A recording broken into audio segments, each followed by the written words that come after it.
Hey friends, Mr. Rocco here at Heartfelt Impressions Learning Center, and today we're going to read the book Good Bread, A Book of Thanks by Bridget Weninger and Ann Moeller.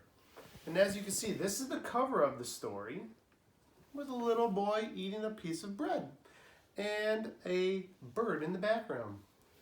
This is the back of the story.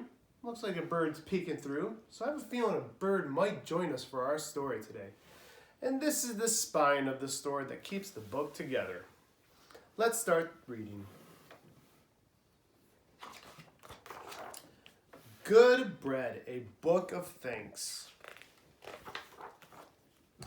My mother and I baked bread together. It smelled so delicious. It tasted good too. The bread was made from many different grains of wheat. In the spring, farmers sow grains of wheat in the damp earth.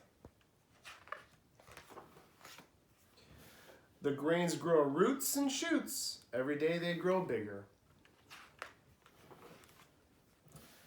By summer, each shoot has developed a head. In autumn, when the wheat turns from green to brown, it is ripe.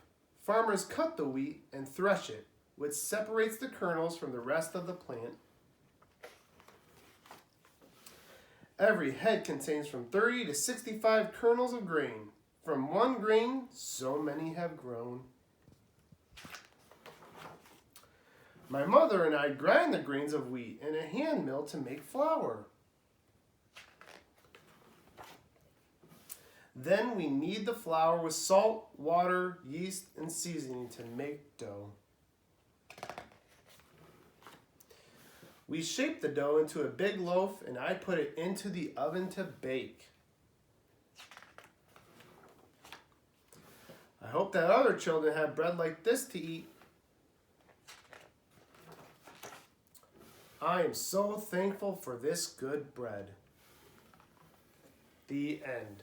I hope you guys enjoyed that story, and I look forward to reading another one to all of our friends at Heartfelt Impressions.